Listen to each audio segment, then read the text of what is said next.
Shalom, selamat pagi Bapak Ibu Saudara-saudara yang dikasihi oleh Tuhan Yesus Kristus. Berjumpa kembali bersama saya dalam renungan firman Tuhan pada hari ini, hari Senin 6 Desember 2021. Sukacita dan damai sejahtera dari Tuhan kiranya terus menyertai hidup kita, yang pastinya mendatangkan kebahagiaan. Puji nama Tuhan. Sampai pada pembacaan kita hari ini, kitab Ayub pasal yang ke-13. Sebelum kita bersama-sama merenungkan, mari kita akan berdoa. Tuhan Allah Bapa di surga, terima kasih atas hari yang baru Tuhan percayakan pada kami. Kami mau terus mengisi hati dan pikiran kami dengan kebenaran firman Tuhan. Mampukan kami untuk kami dapat mengertinya, dan Kau juga menolong kami untuk kami dapat terapkan dalam hidup kami setiap hari. Terima kasih Tuhan, di dalam nama Tuhan Yesus kami berdoa. Amin. Bapak Ibu Saudara-saudara, di dalam Ayub pasal 13 ini ada satu ungkapan curhatnya Ayub terhadap keadaannya. Kalau kita perhatikan di dalam ayat 24 sampai yang ke-34, di sini dikutip seperti ini. Berapa besar kesalahan dan dosaku? Beritahukanlah kepadaku pelanggaran dan dosaku itu. Mengapa engkau menyembunyikan wajahmu dan menganggap aku sebagai musuh? Alkitab dengan jelas mencatat bahwa Ayub adalah seorang yang saleh dan jujur. Dia hidup takut akan Allah dan menjauhi segala kejahatan. Itu ditulis dalam Ayub 1 ayat yang ke-1.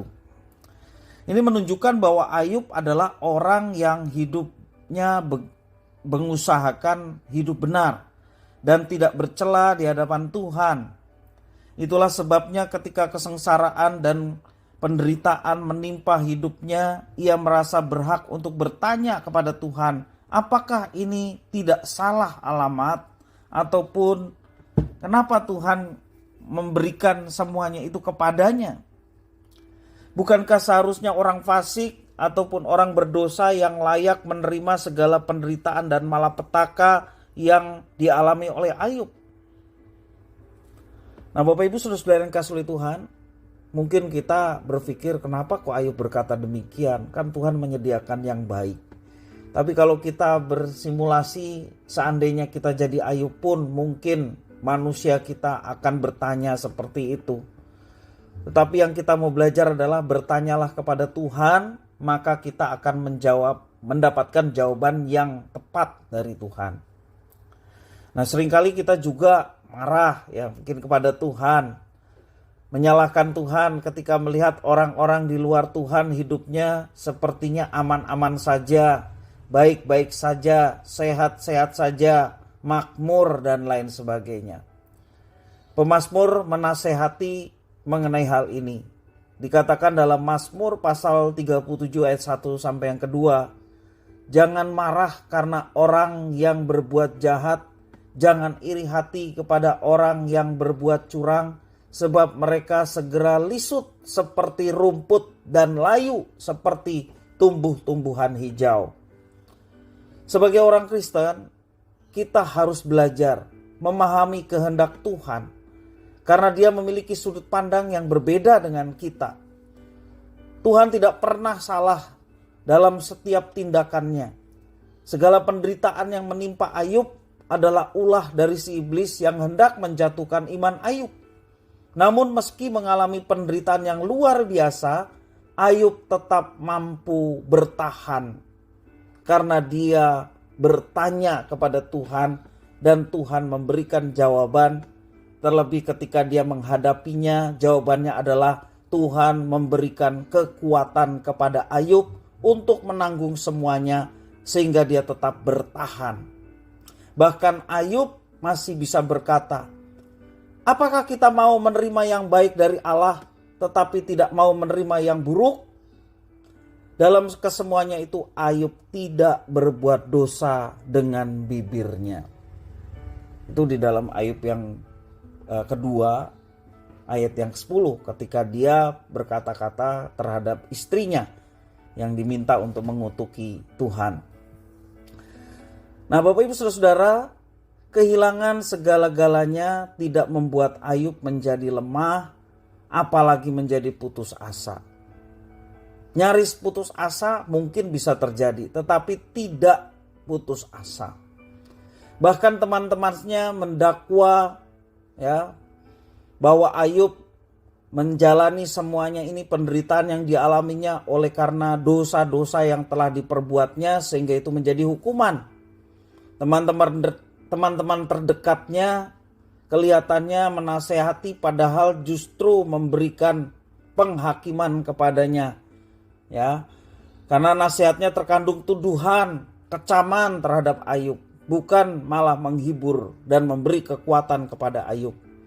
Mereka menganggap sekali lagi bahwa Ayub telah melakukan pelanggaran di hadapan Tuhan yang berakibat penderitaan yang harus ditanggungnya. Selama hidup di dunia ini, kita tidak akan pernah luput dari yang namanya masalah dan penderitaan. Namun Tuhan berjanji untuk memberi kekuatan kepada kita dan memberikan pertolongan oleh karena Roh Kudus yang dicurahkan kepada kita, sehingga kita kuat menanggungnya. Karena itu dalam keadaan seberat apapun yang kita alami, biarlah kita tetap kuat, kita tetap bertahan, karena selalu ada maksud dan rencana Tuhan di balik setiap hal yang kita alami, termasuk penderitaan, persoalan yang kita alami. Ada maksud Tuhan yang Tuhan mau nyatakan, dan maksud Tuhan itu adalah yang terbaik. Mari kita belajar dari Ayub. Ketika kita bergumul, ketika kita bertanya mengenai situasi kehidupan kita, bertanyalah kepada Tuhan. Dan percayalah, ketika kita bertanya kepada Tuhan dengan satu pertanyaan, memohon jawaban dari Tuhan, maka Tuhan yang penuh kuasa yang akan menjawab sesuai dengan waktu dan kehendak Tuhan. Hanya kita harus mengkondisikan dalam pikiran kita dengan mengimani bahwa Tuhan ada, memelihara, dan rancangannya adalah yang terbaik, termasuk juga di balik setiap peristiwa yang saat ini sedang kita alami, dan peristiwa itu adalah sesuatu yang tidak mengenakan dalam hidup kita. Nah, kita membangun iman seperti itu, maka dalam situasi kondisi apapun kita tetap tegar, kita tetap bertahan, kita tetap kuat, tidak goyah, ya. Dan percayalah, ketika kita alami itu, maka Tuhan yang akan menggantikan duka cita dengan sukacita. Maka Tuhan yang akan menggantikan kesedihan dengan kegembiraan.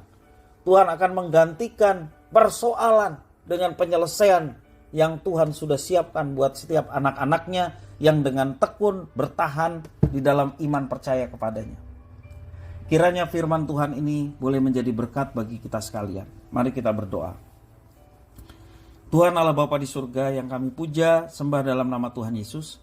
Kami sungguh bersyukur dan berterima kasih kepada Tuhan yang memelihara hidup kami.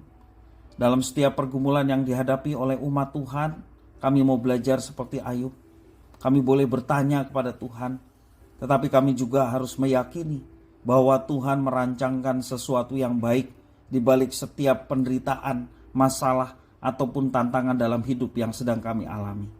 Biarlah kami tetap bertahan, biarlah kami tetap mengandalkan Tuhan, hanya karena mengandalkan Tuhan. Firman-Mu mengajarkan bahwa orang yang demikian akan diberkati, dan kami mau masuk menjadi orang yang diberkati. Oleh karena kami mengandalkan Tuhan dan menaruh harapan kami hanya kepada Tuhan, bukan pada yang lain. Terima kasih ya Tuhan, terima kasih. Roh Kudus, mampukan kami untuk kami dapat terapkan dalam kehidupan kami setiap hari. Terima kasih, demi nama Tuhan Yesus kami berdoa, mengucap syukur atas firman Tuhan. Haleluya. Amin.